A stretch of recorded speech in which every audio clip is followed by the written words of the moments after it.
My name is Serafina Croft, and I am 31 years old.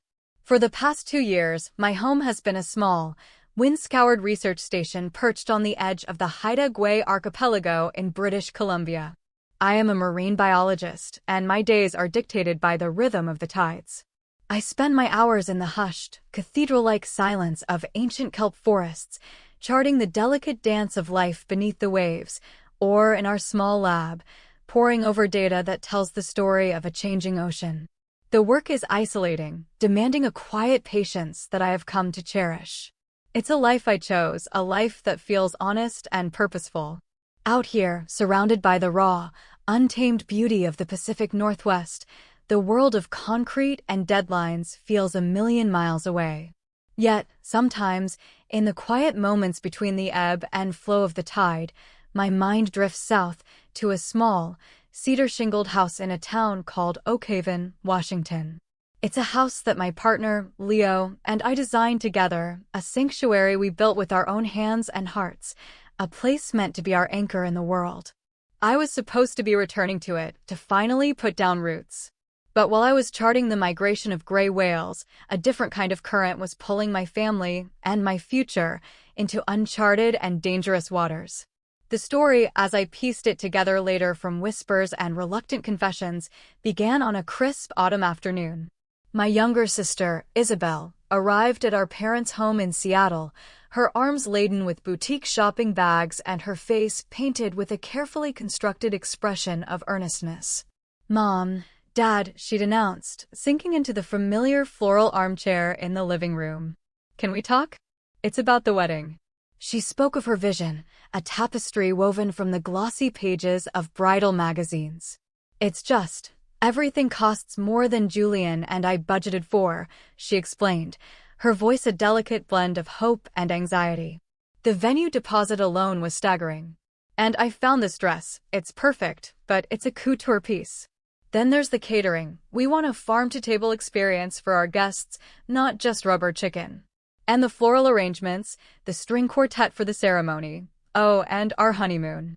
We're dreaming of a month in the Italian countryside." All told, she took a deep, dramatic breath. "We're looking at a shortfall of nearly $50,000. A heavy silence settled over the room. My father, Arthur, a man whose language was quiet sighs and furrowed brows, looked at my mother, Margaret. My mother, ever the family's emotional architect, met his gaze with a flicker of steel. "I see," she said, her voice smooth and reassuring. "Don't you worry, sweetheart. Your father and I will handle it. A wedding is a once-in-a-lifetime event. You deserve for it to be perfect." "Oh, thank you." Isabel's relief was a sunbeam breaking through clouds. "I knew I could count on you."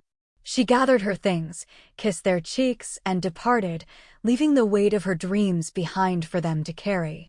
Later that evening, in the quiet of the kitchen, the reality of the promise set in. I can picture them, sitting opposite each other at the old oak table, the air thick with unspoken anxieties. "Margaret, where are we going to find that kind of money?" My father's voice would have been a low murmur, the sound of a man already defeated. "Our savings won't cover half of that. We can't take out another loan." My mother, I was told, stared at the refrigerator, at the collection of magnets holding up faded photos and reminders. One of them pinned a copy of a document I'd sent them years ago, just for their records, a preliminary mortgage agreement for the Oakhaven house. It showed my handwriting, the particular way I loop my S and cross my T. My signature. "We can sell Sarah's house," she said, her voice devoid of hesitation. "What? Maggie, you can't be serious. That's her home. Hers and Leo's. She's been gone for 2 years, Arthur. Who knows when she's even coming back from that godforsaken island. The house is just sitting there, empty. It's an asset, and right now, this family needs assets. We can sell it, give Isabel the wedding she deserves, and we'll figure out the rest later." "It's illegal," my father whispered, the word tasting like ash in his mouth. "You'd need her signature.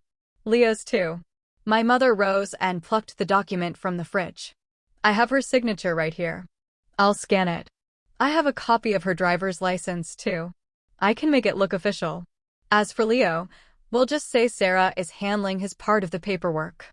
A good real estate agent won't ask too many questions if the price is right. A long silence followed, filled only by the hum of the refrigerator. Finally, my father let out a long, slow breath of resignation.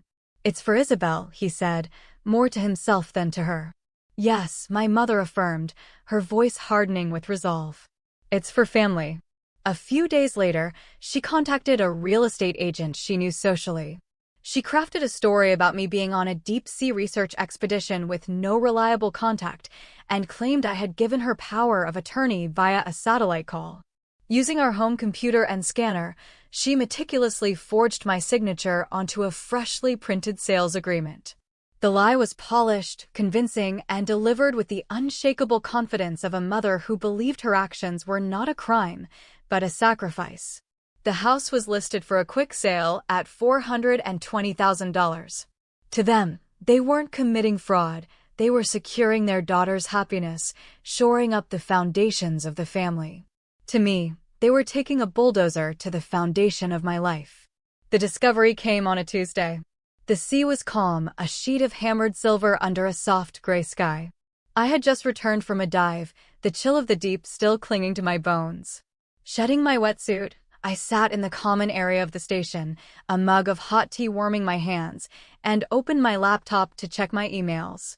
Tucked between research updates and a note from Leo was an email from an unfamiliar sender.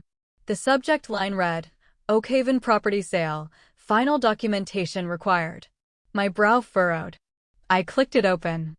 "Dear Ms. Croft, we are writing to you from Shoreline Title and Escrow regarding the pending sale of your property at 114 Cedar Lane, Oakhaven. We are moving into the final stages of the ownership transfer. However, as the property is jointly owned with Mr. Leonard Castillo, we require his notarized signature on the enclosed documents, along with a copy of his government-issued identification, to proceed." Sale. My house. The words didn't connect. My vision swam, the letters on the screen blurring into meaningless shapes. My first thought was a system error, a bizarre piece of spam. I immediately forwarded it to Leo, who was on a supply run in Port Hardy. His reply came within minutes. "Sarah, what is this? I haven't spoken to anyone about selling. Is this a joke?" A cold dread, sharp and invasive, began to seep into my chest. I found the phone number for Shoreline Title and Escrow and dialed, my fingers clumsy and shaking. A polite, professional voice answered.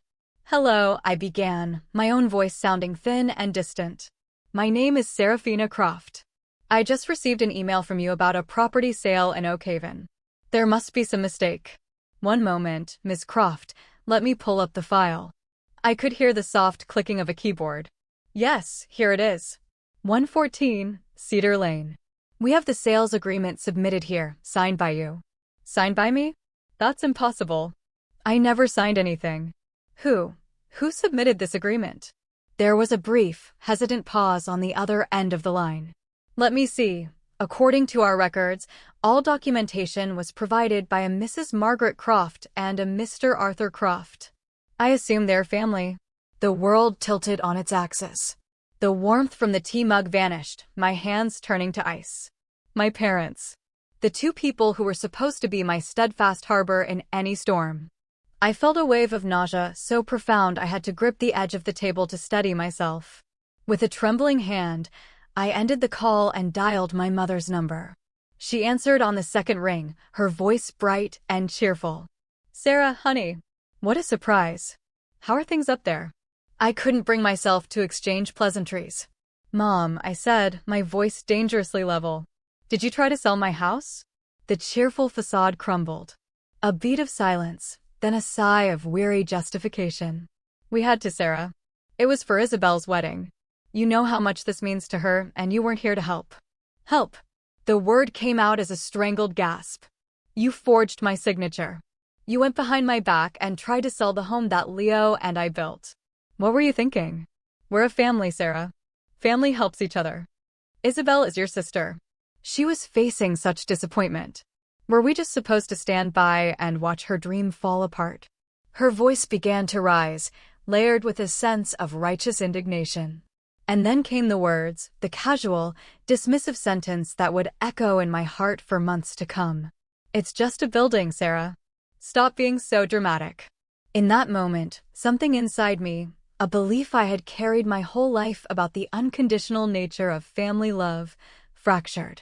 It was a clean, sharp break, and through the fissure, a cold and unfamiliar clarity poured in. Just a building?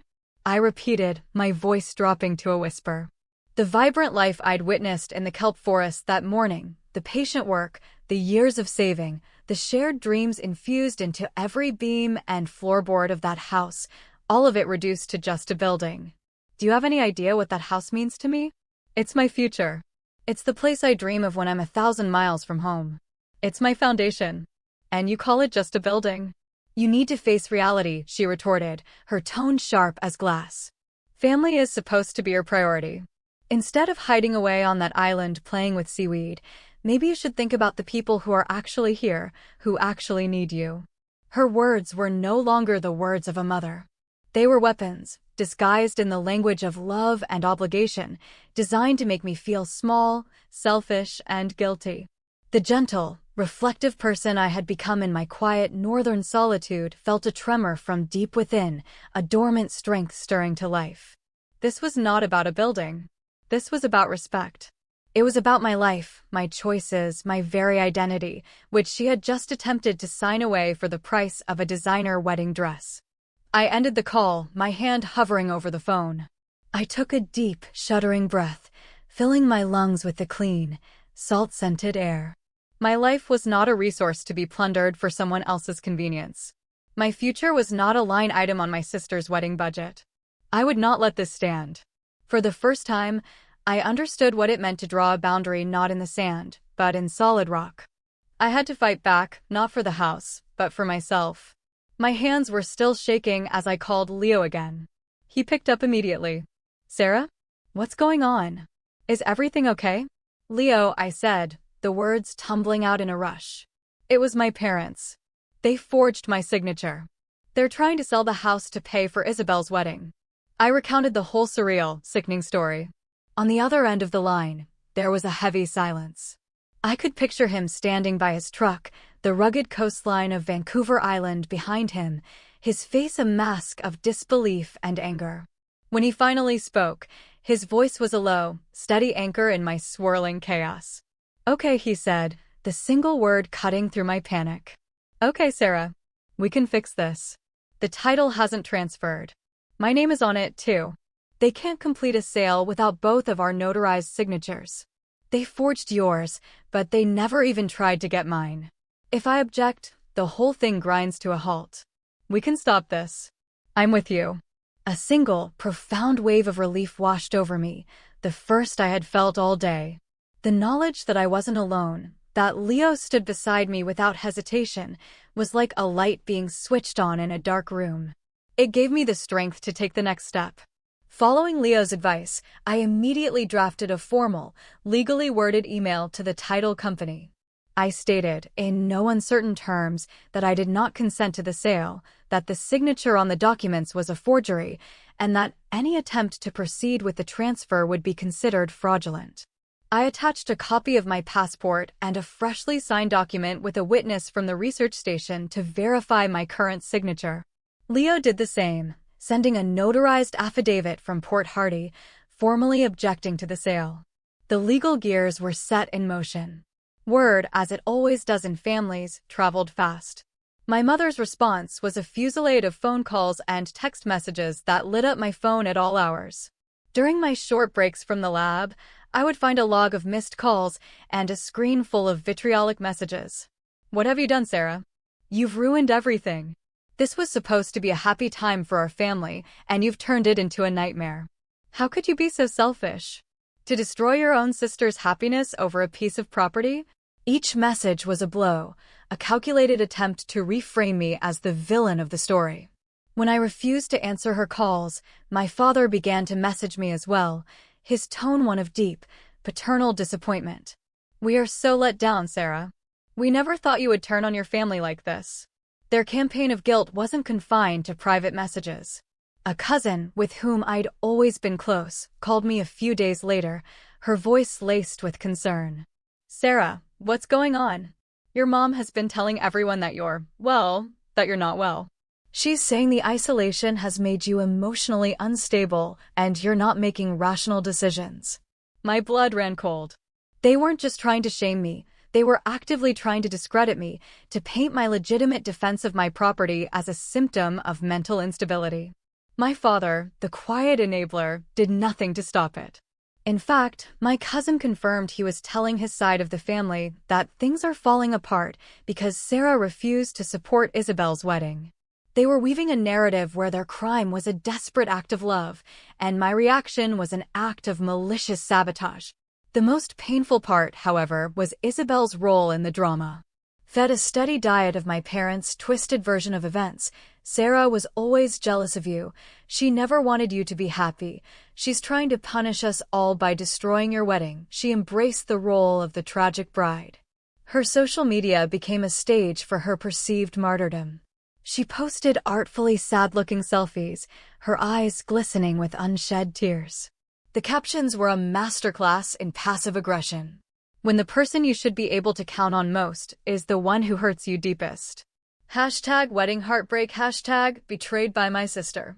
She posted photos of her now useless wedding dress fitting and snippets of decoration plans with captions like, "A glimpse of a dream that was stolen from me." #wounded bride. Sympathy poured in from friends and distant relatives who only saw her side of the story. She became a tragic heroine in her own carefully curated drama. But her performance didn't stop there. She repeated these lies to her fiancé, Julian, and his family, portraying me as a vindictive, controlling sister who cared more about a house than her own family's happiness. Julian's family, a tight-knit and traditional group, grew wary. The poison of the lie began to seep into the foundations of Isabel and Julian's relationship, straining it to the breaking point. One evening, a video call came through from Leo. He was back in Oakhaven, sitting in the living room of our house.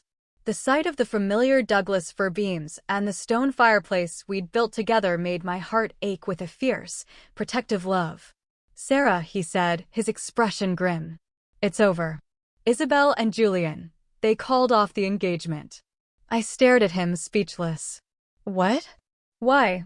"I saw Isabel's posts," Leo explained, his voice tight with frustration. "It was getting out of control. So I did something. I have a colleague who knows Julian's older brother. I reached out and told him our side of the story.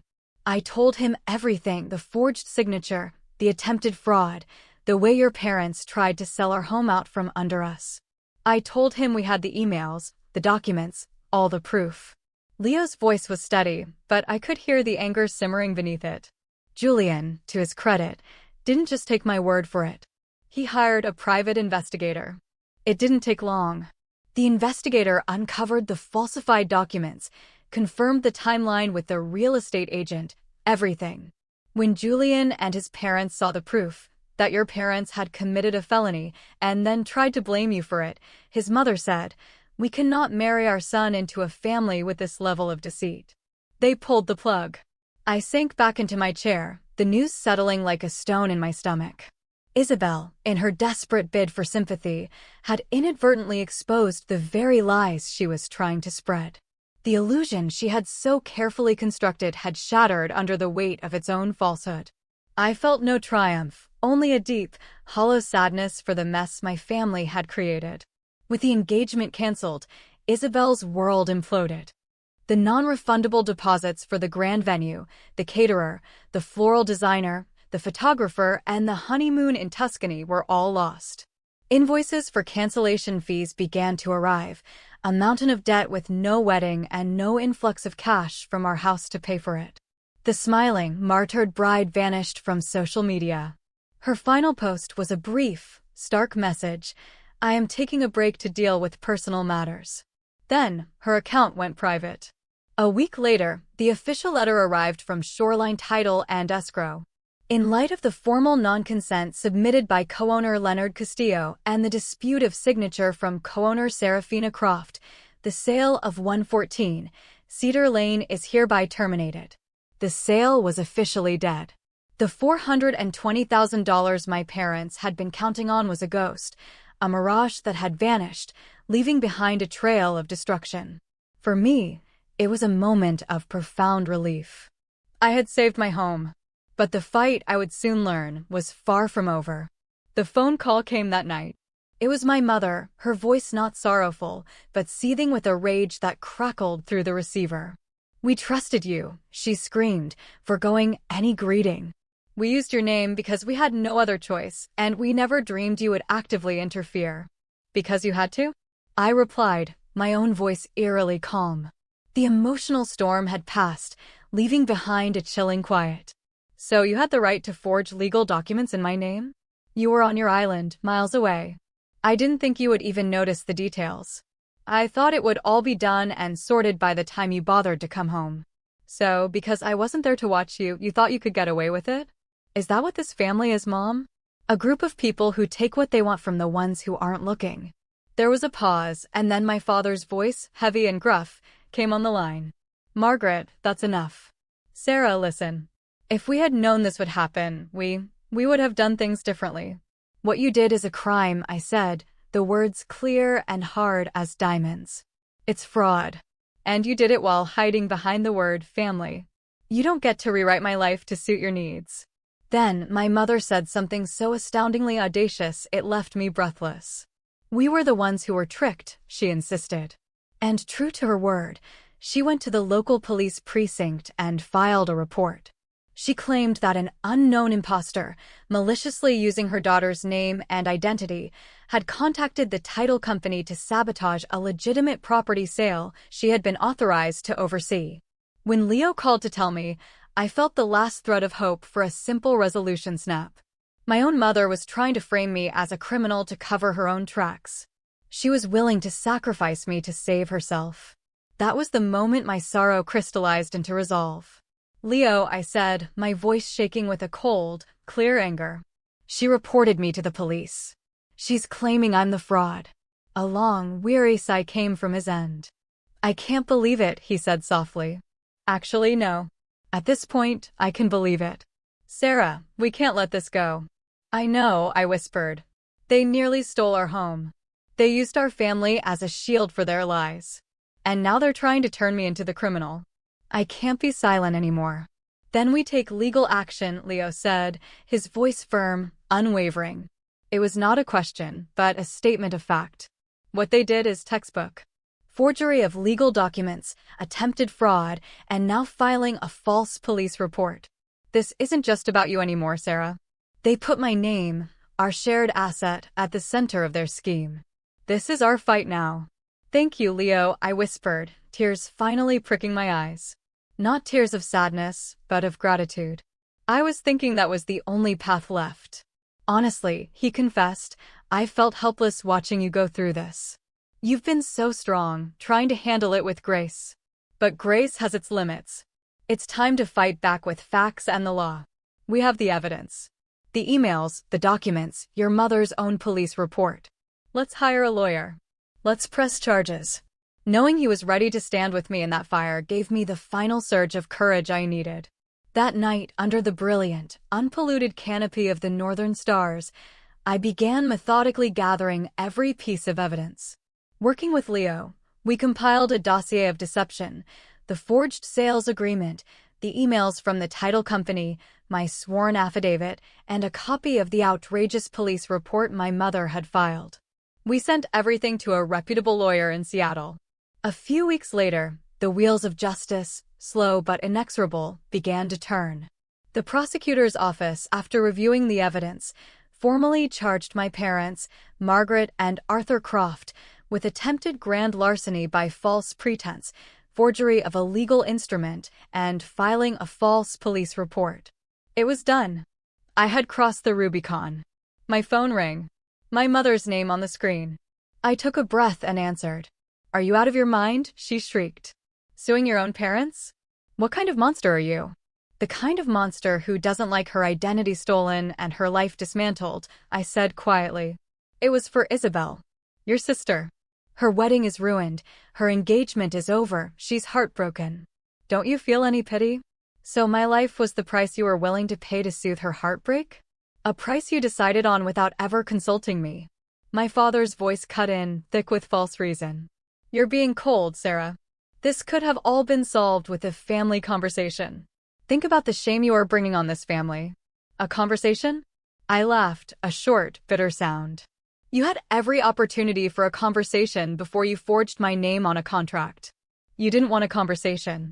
You wanted my silence and my signature. Ungrateful, my mother spat. After everything we've done for you. Who do you think paid for your education? The only reason you get to live your fantasy life on that island is because we gave you the foundation to do it. I earned my own way, I said, my voice hard and clear. I worked for my scholarships.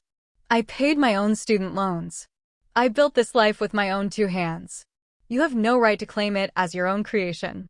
If this goes to court, that's the end of us as a family. Is that what you want? She threatened. Yes, I said, the word falling into the silence between us. I think it is. I have been trapped by your definition of family my entire life. But a family doesn't have the right to destroy one of its own. I will protect my name, and I will protect my life. Then do what you want, she whispered, her voice suddenly drained of all its fight. You are no daughter of mine. Click. The line went dead. I set the phone down on the wooden table. My hands trembled, but my heart was strangely, profoundly calm. I was finally untethered. The trial was ahead, a daunting prospect, but for the first time in my life, I felt truly, completely free. The months leading up to the trial were a strange limbo. I finished my research contract in Haida Gwaii, my work a welcome anchor in the emotional tempest. Saying goodbye to the silent kelp forests and the cry of the gulls felt like leaving a part of myself behind. On the flight back to Seattle, I watched the rugged coastline disappear into the clouds and whispered to myself, it's time to go home and face the ghosts. Stepping out of the Seattle-Tacoma airport into the cool, damp air of a Pacific Northwest autumn was a jolt. This was my home, but it no longer felt like a place of comfort. It was now a battlefield. The day of the trial, I stood before the courthouse, a monolith of stone and glass, and took a deep breath. Leo was by my side, his hand a warm, steady presence on the small of my back. I was ready. Inside, the courtroom was sterile and hushed. When I took the witness stand, I looked past the judge, past the lawyers, and directly at my parents. They sat huddled together, looking smaller and older than I'd ever seen them. I do not hate my parents, I began, my voice clear and steady in the silent room. But I cannot condone their actions. They exploited my trust and my absence. They forged my name, attempted to sell my home, and when I stopped them, they tried to brand me as a criminal. This is not about money or property. This is about the fundamental right to one's own life, a right that no one, not even family, has the authority to take away. The evidence was presented, piece by irrefutable piece. Handwriting experts confirmed the forgery. The real estate agent testified about the lies my mother told. The police officer recounted the filing of the false report. When my mother took the stand, she was a shadow of her former self. Sarah was always so capable, she murmured, twisting a handkerchief in her hands. I thought she could handle it. I didn't want to see Isabel's dream ruined. And the false report, Mrs. Croft, the prosecutor asked sharply. Claiming an imposter was at fault? My mother flinched, nodding feebly. I panicked. My father's testimony was even more pathetic. I knew it was wrong, he mumbled, staring at his shoes. But Margaret was so determined. I didn't know how to stop it. The trial concluded. We returned weeks later for the verdict. I sat on the hard wooden bench, my hands clasped in my lap, my breathing even. On the charges of attempted grand larceny, forgery, and filing a false report, the judge's voice boomed. This court finds the defendants, Margaret and Arthur Croft, guilty on all counts. He spoke of the severity of the betrayal, the premeditated nature of the crime. The sanctity of family is not a shield for criminal behavior. Therefore, this court sentences both defendants to 18 months in a state correctional facility.